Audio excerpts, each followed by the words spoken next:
ए गणित के टीचर तनी हमरा गणित पढ़ा देना।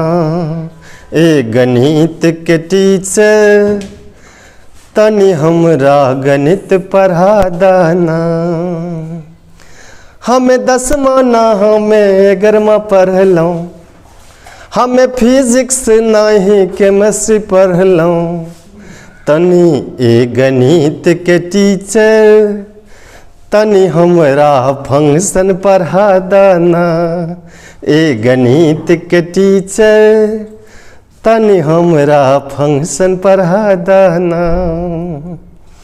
हमें जोड़ ना हमें घटाव पढ़लौं, हमें गुना नहीं हमें भाग पढ़लौं। ए गणित के टीचर तनी हमरा फंक्शन पढ़ा देना। तो सभी बच्चे समझ गए होंगे कि आज के वीडियो में क्या होने वाला है, यानी कि फंक्शन एक वीडियो में आपको जो है पूरा कॉन्सेप्ट दे रहा हूँ। देखिए बच्चे, सबसे पहले यहाँ लिखा हुआ है कि f is a function from a to b। f a से b में फलन है। f is a function from a to b। तो आप इस a को डोमेन कहोगे, प्रांत, और b को आप कोडोमेन यानी कि सह प्रांत कहोगे। तो यहाँ जब फंक्शन लिखा हुआ हो तो इन चीज़ों को देखना अच्छे से है। ये a का जो एलिमेंट होगा वो आपका डोमेन होगा, और जो b का एलिमेंट होगा वह कोडोमेन होगा यानी कि सह प्रांत होगा। अगर डोमेन की बात कहे तो आप फट से लिख देना, कोडोमेन की बात कहे तो वो भी लिख देना है। आगे देखिए लिखा हुआ रेंज, परिसर। तो range is subset of codomain. Range जो होता है, परिसर जो होता है, वह उपसमुच्चय होता है सह प्रांत का यानी कि कोडोमेन का। कोडोमेन का ही सदस्य जो है वह परिसर होगा, रेंज होगा। तो रेंज आप कहाँ ढूंढोगे? तो बी में ढूंढोगे। बी का कभी ऑल एलिमेंट भी रेंज हो सकता है, कभी कुछ छोड़ करके भी रेंज हो सकता है। अब देखिए यहाँ लिखा हुआ है फलनों के प्रकार, और यहाँ से आपके लिए बहुत ज़्यादा इम्पोर्टेंट हो जाता है जो अभी आप एग्जाम अपियर होंगे। वो देखिए सबसे पहला लिखा हुआ है एकैकी अथवा एकैक फलन, यानी कि 1-1 इसको कहते हैं, और इंजेक्टिव फंक्शन। तो 1-1 फंक्शन क्या है? देखिए यहाँ लिखा हुआ है कि यदि fx1 बराबर fx2, अगर fx1 बराबर fx2 हो तो x1 बराबर x2, और ये आपको 1 मार्क्स दिलाएगा। इसको आप अच्छे से ध्यान रखेंगे। fx1 equals to fx2, that simplifies x1 equals to x2। कहीं कोई फंक्शन को अगर 1-1 शो करने के लिए दिया तो आप x1 x2 दो एलिमेंट उसके डोमेन का ले लोगे, और fx1 इक्वल्स टू fx2, और अगर आ गया x1 इक्वल्स टू x2 तो हो गया कि वह फंक्शन 1-1 है, यानी कि एकैकी है। आगे देखिए लिखा हुआ है ऑनटू फंक्शन, और इसी को सर्जेक्टिव फंक्शन कहते हैं, आच्छादक या आच्छादी फलन। तो ये होता है कि fx इक्वल्स टू y, यानी कहने का मतलब कोडोमेन इक्वल्स टू रेंज। अगर कोडोमेन रेंज बराबर है तो कोई फंक्शन जो है वह ऑनटू हो जाएगा। ये 1-1 और ऑनटू बहुत ही इंपॉर्टेंट क्वेश्चन आपके लिए बनता है। देखिए इनटू, तो इनटू के लिए आप ऐसा भी कह सकते हो कि जो फंक्शन ऑनटू नहीं होगा वो फंक्शन इनटू होगा, जो फंक्शन ऑनटू नहीं होगा वो फंक्शन इनटू होगा। और यहाँ आप ध्यान रखेंगे कि fx is proper subset of y। fx is proper subset of y। तो देखिए ये तीन बातें आ रहा है। 1-1 में fx1 बराबर fx2, ऑन2 में fx इक्वल्स टू y, और इन2 में fx is proper subset of y।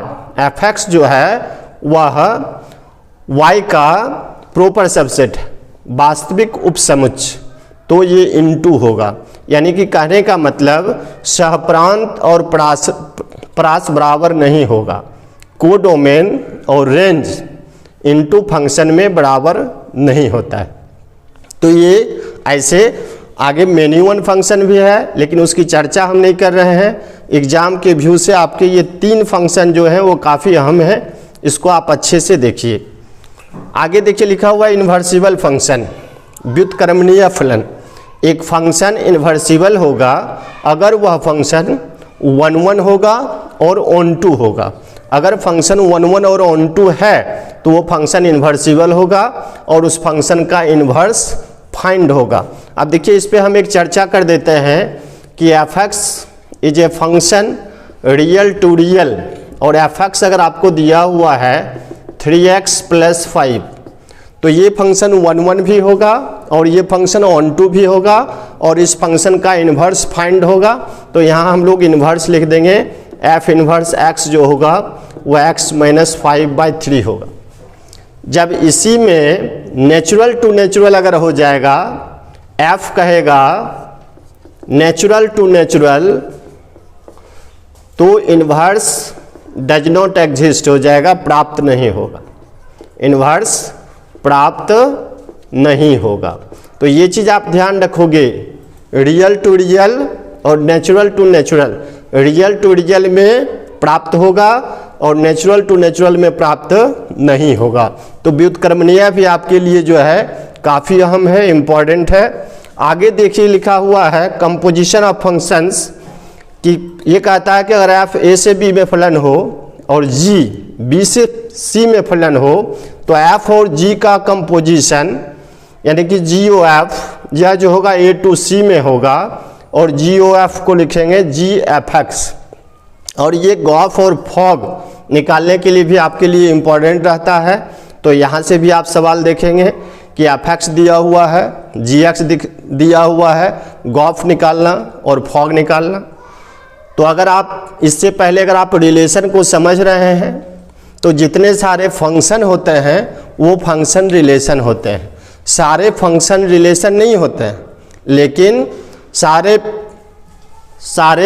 Function relation होते हैं, लेकिन सारे रिलेशन फंक्शन नहीं होते हैं। यह भी आपके लिए इम्पोर्टेंट रहता है कि all function is a relation but all relation not be a function. तो इन सारे चीज़ों को जो है पहले आप रिलेशन पढ़िए, फिर आप फंक्शन पढ़िए। तो यहीं पर जो है यह वीडियो ख़त्म होगा और इसके लिए हम यह कहेंगे कि ए बबुआ तू बुझा कि ना बुझा, पहले तू रिलेशन बुझो फिर बुझो फंक्शन हो। ए बबुआ तू बुझा कि ना बुझा। और निश्चित रूप से आप बुझे होंगे, अगर आप रिलेशन वाले वीडियो देखे होंगे तो आपको बिल्कुल फंक्शन समझ में आ जाएगा। तो आज की वीडियो में इतना ही, धन्यवाद।